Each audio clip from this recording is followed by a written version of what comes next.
नमस्कार, SBCN news देख रहे हैं आप। आपके साथ मैं हूं राशि। आइए खबरों की ओर बढ़ेंगे। मंदसौर भाजपा सांसद सुधीर गुप्ता ने कहा, देश की जनसंख्या बढ़ाने में आमिर खान जैसे हीरो जिम्मेदार। नगर पालिका की लापरवाही, आए दिन फव्वारा चौक सर्कल से निकलता है पानी। लाख कोशिशों के बाद भी कांग्रेस का पुतला दहन हुआ फेल, पुलिस की खींचतान के बीच अध जला हुआ पुतला। मंदसौर के भाजपा सांसद सुधीर गुप्ता ने विश्व जनसंख्या दिवस पर जनसंख्या नियंत्रण के लिए कठोर कदम उठाए जाने की जरूरत की बात कही। उन्होंने कहा कि भारत के विकास के लिए जनसंख्या नियंत्रण के कठोर कदम जनसंख्या असंतुलित करने में हीरो आमिर खान जैसे लोगों का हाथ है। बीजेपी सांसद ने कहा कि बहुत ही स्पष्ट है कि आखिरकार हमें एक न एक दिन तो विचार करना ही पड़ेगा। मैंने कई बार देखा कि 1 इंच की भूमि भारत की बड़ी नहीं है और आबादी 140 करोड़ तक पहुंच गई। ना तो शुभकामनाएं बनती हैं और ना ही बधाई बनती हैं। और अगर पीछे पलट कर देखें तो डिवाइडेशन हुआ था भारत का, उसमें भूमि ज्यादा गई थी पाकिस्तान में, लेकिन जनसंख्या कम थी। लेकिन उन्होंने जो धक्का देकर लौटा दिए, उसके बदले में बेशर्मों ने जमीन नहीं लौटाई। ये शर्मसार दुनिया है, इसमें पाकिस्तानियों की कितनी जगह है, इस पर कितना बहस करेंगे। उन्होंने कहा कि भारत के परिप्रेक्ष्य में देखें तो आमिर खान है, उनकी पहली पत्नी रीना दत्ता अपने 2 बच्चों के साथ, दूसरी पत्नी किरण राव अपने बच्चों के साथ कहां भटकेंगी उसकी चिंता नहीं, लेकिन दादा आमिर तीसरी की खोज में जुट गए। ये भारत का संदेश है दुनिया को। ये दुनिया जो कहती थी कि अंडा बेचने के अलावा ज्यादा कुछ अकल नहीं, इतना ही करें तो ज्यादा ठीक है। वहीं भारत की आबादी को असंतुलित करने में आमिर खान जैसे लोगों का हाथ है, ये दुर्भाग्य है।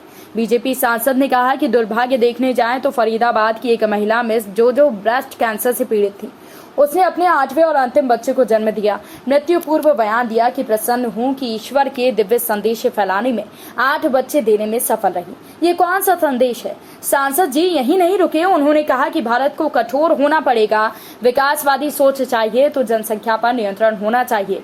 जिन लोगों के इरादे कुत्सित हैं उन पर कंट्रोल करना चाहिए। तो अभी तो लोगों का हीरो आमिर खान है।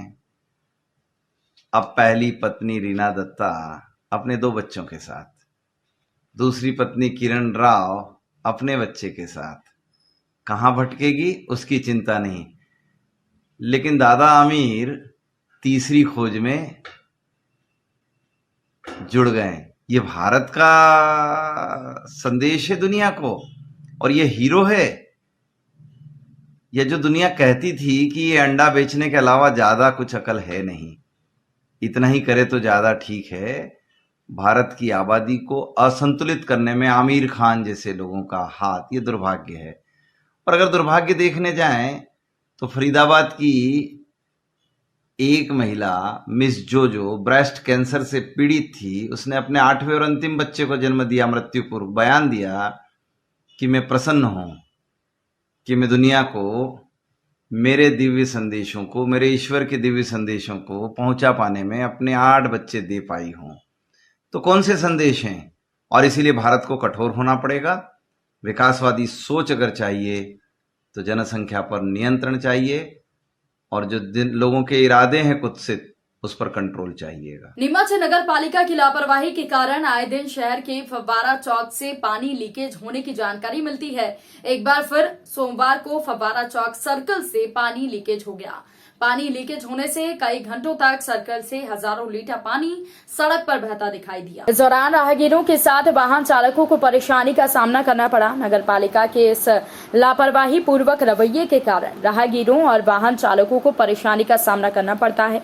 राहगीरों और दुकानदारों का कहना है कि नगर पालिका के जिम्मेदारों को इस ओर ध्यान देकर व्यवस्था में सुधार करना चाहिए, जिससे परेशानी ना हो। नीमच में बीते कल भोपाल में राज्यसभा सांसद और पूर्व मुख्यमंत्री दिग्विजय सिंह जब औद्योगिक क्षेत्र के पार्क की करोड़ों की जमीन आरएसएस की संस्था को मात्र 1 रुपए में बिकने वाली थी, तो उसका विरोध करने कार्यकर्ताओं के साथ घटनास्थल पर गए तो शिवराज सिंह के आदेश पर पुलिस ने उन पर पानी की बौछार करवाई और कार्यकर्ताओं पर लाठीचार्ज किया। पानी की तेज बौछार के कारण राजा साहब गिर गए। कांग्रेस जनों ने इस घटना को लेकर भयंकर आक्रोश है।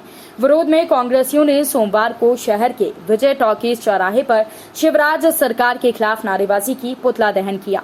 इस दौरान पुतला दहन को लेकर कांग्रेस जनों और पुलिस कर्मियों में खींचतान भी देखने को मिली है।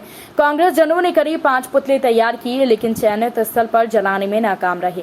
हालांकि कांग्रेस जनों ने पुलिस को खींचतान में बचे हुए पुतले के कुछ हिस्सों को चौराहे पर जला दिया। कांग्रेस जनों के रोकने के लिए फायर फाइटर से पानी की बौछार की गई, फिर भी कार्यकर्ताओं का आक्रोश कम नहीं हुआ और बीच चौराहे पर नारेबाजी करते रहे।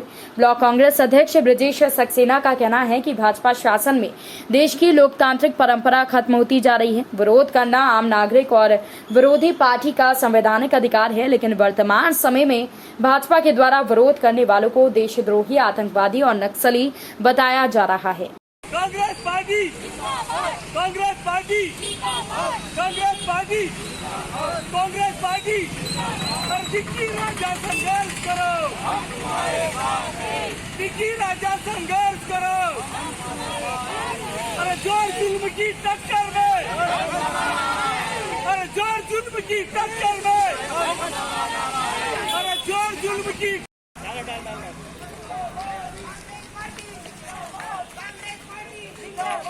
शिवराज सिंह मुर्दाबाद, मुर्दाबाद, मुर्दाबाद। शिवराज सिंह मुर्दाबाद, मुर्दाबाद, मुर्दाबाद। शिवराज तेरी जेलों को। कल भोपाल में गोविंदपुरा इंडस्ट्रियल एरिया है, जहां लगभग 100 से ज़्यादा फैक्ट्रियां हैं। उसका एक बहुत बड़ा इंडस्ट्रियल एरिया है। उस इंडस्ट्रियल एरिया में एक बड़ा पार्क है, जिसमें वहाँ पर वृक्षारोपण बाबूलाल गौर ने भी किया था, दिग्विजय सिंह जी भी ने भी किया था और कमलनाथ ने किया था, और उसके बाद शिवराज सिंह चौहान ने भी किया था। इतना बड़ा पार्क है वो, और उसमें हजारों मजदूर रोज़ दोपहर को छाया में बैठकर भोजन करते हैं। उस इंडस्ट्रियल एरिया के पार्क को बीजेपी के लोगों ने मात्र 1 रुपये स्क्वायर फीट के दर से, वह एक आरएसएस की संस्था है, उसको उन्होंने वो आवंटित कर दी और वहाँ पर एक नेम प्लेट लगा दिया। राजा साहब ने मुख्यमंत्री जी से बात करने की कोशिश करी, उन्होंने फ़ोन नहीं उठाया। वहाँ जिला उद्योग केंद्र से बात करी, उन्होंने फ़ोन नहीं उठाया। यहाँ के जो हमारे नीमच के मंत्री हैं उद्योग विभाग के, उन लोगों से बात करी, उन्होंने फ़ोन नहीं उठाया। सब तरह से उन राजा साहब ने बात करने के बाद वो जब किसी ने फ़ोन नहीं उठाया, कोई जवाब नहीं दिया, तब वहाँ के इंडस्ट्रियल एरिया के 90% लोगों ने राजा साहब से निवेदन किया, आवेदन दिया कि यह पार्क को बचाया जाए, क्योंकि यहाँ पर हजारों मजदूर रोज़ बैठ के भोजन करते हैं और ये एकमात्र पार्क है। और उस पार्क और उस इंडस्ट्रियल एरिया का आदरणीय हमारे पूर्व प्रधानमंत्री नेहरू जी ने शिलान्यास किया था। ऐसा महत्वपूर्ण पार्क को, मजदूरों के बैठने की जगह को मात्र 1 रुपये के शुल्क पे उन्होंने आरएसएस की एक संस्था को आवंटित कर दिया। तो उसके विरोध में जब दिग्विजय सिंह जी और हमारे दूसरे मंत्री और कार्यकर्ता जब बात करने गए, तो वहाँ पर उनको रोक लिया गया और वाटर कैनन से उन पर पानी का प्रहार किया गया। दिग्विजय सिंह जी वर्तमान में राज्यसभा सांसद हैं, इसके अलावा पूर्व में 10 वर्ष तक मुख्यमंत्री मध्य प्रदेश के रह चुके हैं और बुजुर्ग हैं, 75 साल की उम्र है। उसके बावजूद पुलिस ने, डीआईजी ने उनके ऊपर वाटर कैनन से प्रहार किया और कार्यकर्ताओं पे लाठीचार्ज किया। इस तरह ये प्रदेश में जो दमनकारी नीति चल रही है बीजेपी की, उसके खिलाफ हम लोगों ने आज प्रदर्शन किया है, क्योंकि हम देख रहे हैं कि नीमच मंदसौर जिले में भी हमारे कार्यकर्ताओं को प्रताड़ित किया जा रहा है, झूठे केस दर्ज किए जा रहे हैं। इसकी इंतहा तो तब हो गई जब हमारे पूर्व मुख्यमंत्री और वर्तमान में जो राज्यसभा सांसद हैं उनके ऊपर भी हमला किया गया। तो हम इसकी घोर निंदा करते हैं, और जो इस तरह जो बीजेपी के शासनकाल में लोकतांत्रिक परंपराओं को एक तरह से नष्ट किया जा रहा है। बोलने की आज़ादी है, सबको संविधान द्वारा प्रदत्त है, और विरोधियों को तो विशेष रूप से है। आज हमने यहाँ पर मुख्यमंत्री जी का पुतला दहन करा और मांग करी कि वो जो ज़मीन इंडस्ट्रियल एरिया की पार्क की ज़मीन है, उसे वापस वो जिनको आवंटित की है उसे निरस्त की जाए, और इस तरह की दमनकारी नीति और इस तरह के दमनकारी कार्य बंद किए जाए। आज माननीय सीएम साहब का पुतला जलाने का इनका कांग्रेस पार्टी का कार्यक्रम था, जिस पर यहाँ पर तहसीलदार साहब और मैं स्वयं मैं बल्कि यहाँ पर उपस्थित थे। चारों तरफ पुलिस व्यवस्था लगाई गई थी। इनके द्वारा 2 पुतले यहाँ पर लाए गए थे, जिनको जलाने का प्रयास किया। पुलिस द्वारा उसको विफल किया गया है, पुतला जलने से रोका गया है। पिछले 4 महीने से प्रदेश की जनता कोविड-19 की वजह से बहुत परेशान रही। जीवन मृत्यु के संघर्ष में अपने परिवार को संभाले हुए है, लेकिन मध्य प्रदेश की भाजपा की शिवराज सरकार हिटलरशाही के साथ लगातार विद्युत उपभोक्ताओं के साथ छल किए जा रही है और किसानों को अनलिमिटेड राशि के बिल थमाए जा रहे हैं। जनता परेशान होती जा रही है। विपक्षी पार्टी कांग्रेस से उम्मीद लगाते हुए अब न्याय की आस में कांग्रेस नेताओं से शिकायत की थी। उसी कारण आज मल्हारगढ़ विधानसभा प्रत्याशी रहे परशुराम सिसोदिया और ब्लॉक कांग्रेस अध्यक्ष किशोर गोयल के नेतृत्व में समस्त कांग्रेस जनों के साथ किसान भाइयों ने अफजलपुर में रैली निकालकर विद्युत मंडल ऑफिस का घेराव करते हुए बढ़े हुए बिजली बिलों की खोली जलाकर विरोध प्रदर्शन किया। साथ ही कांग्रेस के लोगों ने अधिकारियों को चेतावनी देते हुए कहा कि जनता के प्रति अपनी कार्यशैली में बदलाव लाएं। इस अवसर पर किसान कांग्रेस जिला अध्यक्ष फकीर चंद गुर्जर, युवा नेता बालेश्वर पाटीदार, महिला कांग्रेस ब्लॉक अध्यक्ष सीता रैगवार, युवा कांग्रेस उपाध्यक्ष अर्जुन दांगी आदि उपस्थित थे। कार्यक्रम में राज्यपाल के नाम ज्ञापन नायब तहसीलदार संजय कुमार डाबर को दिया गया। इस अवसर पर एमपीईवी के जवाबदार अधिकारी डी प्रेम पालीवाल जी, अफजलपुर का प्रशासनिक अमले के साथ पुलिस के जवान उपस्थित थे। कार्यक्रम का संचालन युवा नेता प्रमोद भावसार ने किया। आभार ब्लॉक कांग्रेस महामंत्री डॉक्टर अनिल जैन ने माना। ब्लॉक कांग्रेस कमेटी के द्वारा जो ज्ञापन दिया गया है, तो ज्ञापन में जो अधिक बिल आए हुए हैं उस संबंध में ज्ञापन दिया है, तो ज्ञापन का निराकरण करने के लिए पालीवाल जी ने बता ही दिया है कि 7 दिनों में इसका निराकरण किया जाएगा। तो 7 दिनों बाद उसे निराकरण कर दिया जाएगा और अपना ज्ञापन आगे पहुंचा दिया जाएगा। और सर ये जो यहाँ जानकारी के लिए कुछ ग्रामीण आए थे अपने वहाँ से, तो सर सुपरवाइजर साहब का रवैया कैसा था? बोल रहे थे कि यहाँ से भाग जाओ, कोई ज़रूरत नहीं है आने का। ऐसा कुछ मामला भी हुआ है आपके कभी संज्ञान में आया हो तो? मेरे संज्ञान में मामला तो नहीं आया। आज जैसे कि ज्ञापन देने के दौरान बताया गया है तो उसको भी दिखवा लेंगे। इसमें लोगों का ये कहना है कि इसका कुछ बिल बढ़कर आए हैं, तो उसमें कुछ तो जो लॉकडाउन पीरियड में यदि रीडिंग सही से नहीं हो पाई थी, जिस वजह से शायद उनका निराकरण कर लिया जाएगा। और दूसरा, इस बार चूँकि गर्मी ज़्यादा रही है और हमारे भी जो मीटर से यूनिट ज़्यादा खपत हुई है, तो उस वजह बिजली खपत ज़्यादा हुई। लोग घरों में थे तो घरों में बिजली खपत भी ज़्यादा हुई है, जिस कारण से भी उनके कुछ बिल बढ़कर आए। जो जेन्युइन बिल है उनका निराकरण कर दिया जाएगा। देखिए, जब से भारतीय जनता पार्टी की सरकार मध्य प्रदेश में बनी है तब से लगातार आमजन परेशान है और सबसे ज़्यादा अगर कोई परेशान है तो विद्युत उपभोक्ता। लगातार बिजली के बिल, चाहे घरेलू विद्युत बिल हो या चाहे पियत के लिए जो खेत किसानी के लिए जो हमारे बिल होते हैं, वो लगातार बेतहाशा वृद्धि की जा रही है। उसको लेकर ब्लॉक कांग्रेस कमेटी धुंधड़का के द्वारा और कांग्रेस जनों द्वारा आज यहाँ पर जो है महामहिम राज्यपाल के नाम तहसीलदार को ज्ञापन दिया गया है और जो ये विद्युत मंडल का ऑफिस है इसका घेराव किया गया है और बिजली की बिलों की जो है यहाँ पर जो है होली जलाई गई है सभी उपभोक्ताओं द्वारा। ब्लॉक के द्वारा जो ज्ञापन दिया गया है, क्या कुछ मामला है? मामला ये है कि पिछले 8 दिनों से मेरे पास रोज कार्यकर्ताओं, किसान भाइयों के फ़ोन आ रहे हैं कि एमपीपी द्वारा जिस तरीके से किसानों को अनगिनत राशि के रूप में बिल थमाए गए हैं, सारी डीसी में, मतलब मंदसौर जिले में, पूरे धुंधड़का ब्लॉक में, पूरे मल्हारगढ़ विधानसभा में किसान बंधु, व्यापारी बंधु, मजदूर साथी, सारे के सारे लोग परेशान हैं।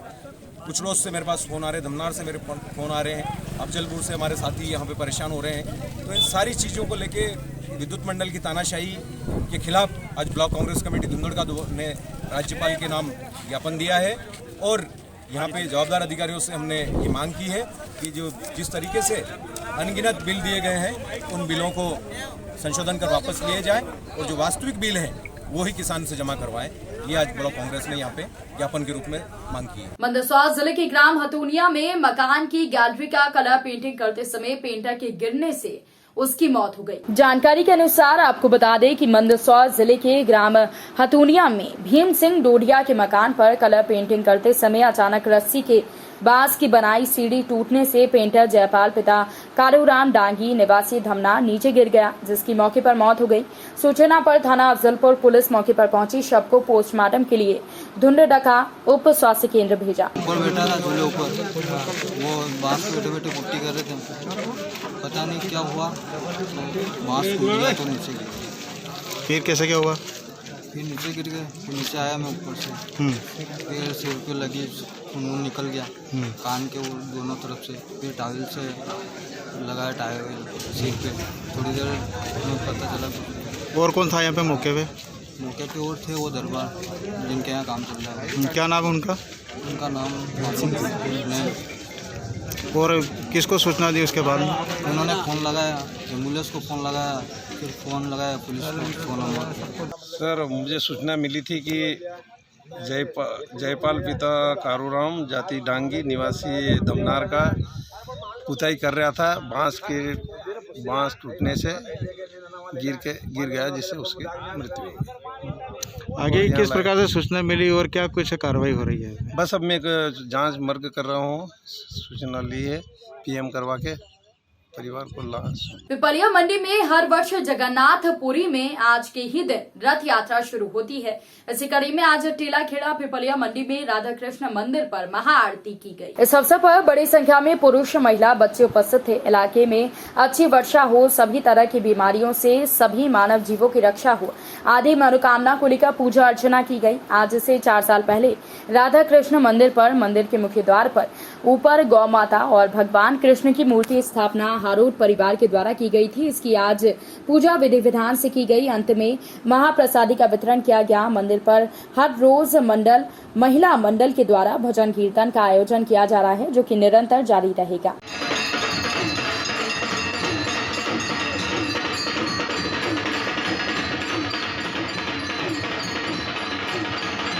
प्रदेश की मोदी सरकार के द्वारा मोदी मंत्रिमंडल में 27 ओबीसी वर्ग के मंत्री बनाए गए। कांग्रेस का आरोप है कि एक तरफ भारतीय जनता पार्टी की सरकार कहती है कि सबका साथ सबका विकास, अब कहां गया ये नारा? मंत्रिमंडल में 27 ओबीसी वर्ग के मंत्री बनाए गए हैं, जबकि सामान्य वर्ग को जगह नहीं दी गई। इससे कहीं न कहीं जातिवाद को बढ़ावा दिया जा रहा है। वोट बैंक की राजनीति के लिए 27 ओबीसी वर्ग के मंत्री बनाए गए हैं, सामान्य वर्ग को मंत्रिमंडल में जगह नहीं दी गई।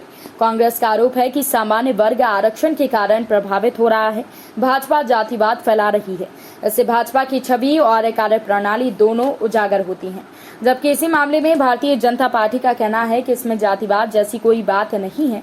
राजनीतिक क्षेत्र में ऐसा होना सामान्य बात है। सामान्य वर्ग को 10% आरक्षण दिया गया है। कुल मिला के जो सामान्य वर्ग के लोगों हैं उनकी तरफ से भाजपा का मन भर चुका है।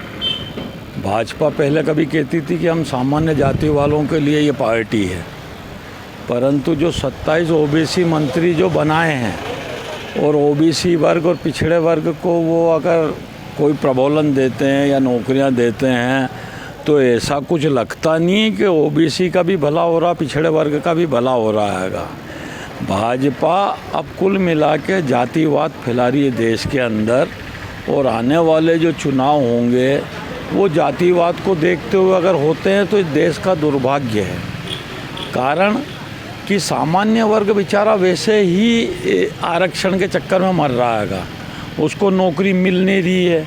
पदों पे जो लोग बैठे हुए हैं वो कुल मिला के अनभिज्ञ लोग बैठे हुए हैं, जो लोगों का काम नहीं कर रहे हैं, जो न्याय व्यवस्था नहीं जानते हैं, कानून व्यवस्था नहीं जानते हैं। और भाजपा ने जो 27 मंत्री बनाए ओबीसी के, ये वोट बैंक की राजनीति को लेके बनाएंगे, न कि आम जो ओबीसी के वोटर हैं उनको कुछ किया, उनका कोई भला नहीं किया है। मैं समझता हूँ इससे और भाजपा की छवि कमज़ोर हुई है। सामान्य जाति के लोगों को बढ़ावा दिया जाना चाहिए, उनको भी नौकरियों में उनका अवसर मिले, परंतु देख रहे हैं कि दिन पे दिन जो है भाजपा एक ही बात कर रही, ओबीसी पिछड़ा, ओबीसी पिछड़ा। तो सबको साथ लेके चलो। सब जहाँ वो बोलते हैं कि सबका साथ सबका विकास, तो ये कहाँ है सबका साथ और सबका विकास? कहीं सबका साथ सबका विकास नहीं नज़र आ रहा हैगा। भाजपा सिर्फ वोट बैंक की राजनीति कर रही है, जो आने वाले समय उनके लिए दुर्भाग्यपूर्ण रहेगी। देखिए, इसमें क्या है, जातिगत आई नहीं है, लेकिन बहुत बार जो इस प्रकार के दल हैं जो कहीं न कहीं नीचे तक जाकर और लोगों को गुमराह करते हैं, इसलिए भी कहीं न कहीं एक राजनीतिक दल होने के नाते, एक वैचारिक दल होने के नाते इस प्रकार की गतिविधियां आवश्यक होती है और राजनीतिक क्षेत्र में करना पड़ती है। सामान्य वर्ग के लिए भारतीय जनता पार्टी और क्या जैसा कि 10% आरक्षण लागू किया है, ऐसे और क्या? देखिए, सामान्य वर्ग के लिए आज तक कभी किसी ने चिंता नहीं करी, पर उसके बाद भी भारतीय जनता पार्टी ने 10% आरक्षण देने का काम किया है। उसके बाद जो भारतीय जनता पार्टी की जो योजनाएं हैं, उन योजनाओं में ज़्यादातर योजनाएं ऐसी हैं जो हर वर्ग के लिए है, चाहे वो सामान्य हो, पिछड़ा हो, अनुसूचित जाति हो, जनजाति हो, चाहे वो अल्पसंख्यक बंधु हो। ज़्यादातर योजनाएं ऐसी है जो सभी को लाभ पहुंचाने वाली योजना है, चाहे वो कृषि के क्षेत्र में 0% ब्याज पर ऋण देने वाली बात हो तो वो हर वर्ग के लिए है। वो न सामान्य देख रही है, न पिछड़ा देख रही है, न अनुसूचित जाति देख रही है, न जनजाति देख रही है। तो ज़्यादातर योजनाएं इस प्रकार की बनाई गई है कि वो जो वंचित वर्ग है, जो पीड़ित वर्ग है, जो उसको आवश्यकमंद जो व्यक्ति है उसको उसका लाभ मिल पाए। सोमवार दोपहर में नीमच कृषि उपज मंडी में उस समय हंगामा हो गया जब कलौंजी से भरी तुलाई के दौरान एक बोरी गायब हो गई। इस दौरान काफी गहमा गहमी हुई। मौके पर सुरक्षा कर्मी पहुंचे। बाद में किसानों ने नीमच कृषि उपज मंडी कार्यालय पर शिकायत दर्ज कराई। वहीं मंडी प्रशासन उक्त मामले की जाँच में जुटा है। साथ ही CCTV फुटेज भी देखे जा रहे हैं। और यहाँ से माल ने एक भरी बोरी उठा के और यहाँ पे डाल दी और वो वापस 15 बोरी लाई था तो वो गिनी तो वो 14 बोरी आ रही, 6 बोरी मेरी भरेगी और 8 ही बारदान खाली आ रही 8-9, अब वो 14 टोटल बोरी हो रही। अब यहाँ से भरी बोरी चल गया, फिर उसे माल को बोला तो वो लगा जो वो वहाँ से एक खाली बारदान लेके और वो ढेर पे डाल दिया और मैं मस्त उसमें गया। अपने वो क्या अध्यक्ष साहब बैठते हैं वहाँ पे CCTV हमारा सब चेक करा तो वहाँ पे कोई फुटेज नहीं मिली। और फिर दूसरा किसान आया तो वो बोलने लग गया कि मेरी एक बोरी गायब है गई। और उसकी जब बोरी तुल के सारी गोदाम में चल गई और हम लड़ रहे, हमारा माल अधूरा तुल गया, अधूरा यहीं पड़ा और वो जाकर बोला कि मेरी बोरी है कि माल मिला लो। अब हमारी बोरी तो वहाँ टेम्पो में चल गई और वो वहाँ पे एक बोरी रखी हुई है, वो जो छाना चोरी की बोरी है, चोरी हुई बोरी। अब वो कह रहे कि ये माल मिला लो, वो माल मिला लो, तो वो माल कैसे मिलेगा बाबूजी? हमारी बोरी तो वहाँ पे चल गई। वो आपने मंडी शिकायत करी? मंडी से शिकायत करी सर, हमने कार्रवाई कर रहे हो। कार्रवाई कर रहे हैं? हाँ। कौन से गांव से आए हो? हम वजीरपुरा से आए सर। सोमवार दोपहर में नीमच SP ऑफिस पर गांव गुलाब खेड़ी की रहने वाली युवती राधा पहुंची, जहां उसने एक आवेदन नीमच SP के नाम दिया। आवेदन में बताया कि 4 दिन पहले से उसके पति लापता हैं, जिन्हें उनके दोस्त रात में घर से ले गए थे। इस संबंध में युवती ने मनासा थाने में शिकायत की, लेकिन अब तक कोई कार्रवाई नहीं हुई। युवती की मांग है कि पुलिस जल्द से जल्द पति महेंद्र को खोज कर लाए। मैं गुलाब खड़ी रहती हूँ, मेरे पति का नाम महेंद्र है, वो सेठखेड़ा रहते हैं। हमने हमारे घर वालों के खिलाफ जाके शादी करी है। मैं 3 तारीख को घर से गई थी, हमारी 9 तारीख को शादी हुई है और उनके फ्रेंड ने हमारी शादी करवाई थी। हम उनके रूम पे रहते थे और फिर वो रात को 10:30 बजे बाद आए उनके फ्रेंड, उनको साथ में ले गए। कौन थे वो, क्या नाम था? एक का नाम अर्जुन था, वो छायन का था और उनके 3 दोस्त और थे, मनासा के थे, क्या पता कहाँ के थे। और उसके बाद वो उनका कोई पता नहीं चल रहा है। और जब हमने मनासा थाने में रिपोर्ट कराई तो वहाँ पे कुछ नहीं हुआ और अभी तक 4 दिन को कुछ पता भी नहीं है उनका।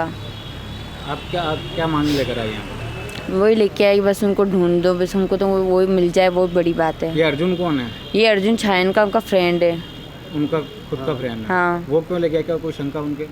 क्या पता, वो नहीं पता। शादी भी उसने करवाई हमारी, हम उसके रूम पे थे और उसके बाद वो खुद वो ही बुला के ले गया था और लास्ट बार उनके फ़ोन से ही बात हुई थी मेरी, उसके बाद कोई पता नहीं है। आपकी शादी अर्जुन ने करवाई? अर्जुन ने करवाई और रात को 1:30-2 बजे अर्जुन आया था। अर्जुन आके मैं पूछा कि महेंद्र कहाँ है? बोला तुम्हारे साथ गया था, मुझे नहीं पता। तो बोला मेरे को नहीं पता, वो तो रूम के लिए निकल गया था। उसके बाद अर्जुन का मोबाइल बंद आ रहा है। सोमवार को नीमच विधायक दिलीप सिंह परिहार दोपहर में अचानक लोक निर्माण कार्यालय सर्किट हाउस के पास पहुंचे और विधायक के अचानक पहुंचने से वहां कर्मचारी सख्ती में आ गए। वहीं कई कर्मचारी नदारद थे। विधायक ने उनके बारे में जानकारी ली, साथ ही लोक निर्माण विभाग के कामकाज को देखा। विधायक ने लोक निर्माण विभाग के निर्माण कार्यों की प्रगति के बारे में जानकारी ली और नदारद मिले कर्मचारियों को लेकर अपना रुख व्यक्त किया। इस दौरान कर्मचारी अपने साथी कर्मचारियों को विधायक के आने की सूचना फोन पर देते हुए दिखाई दिए।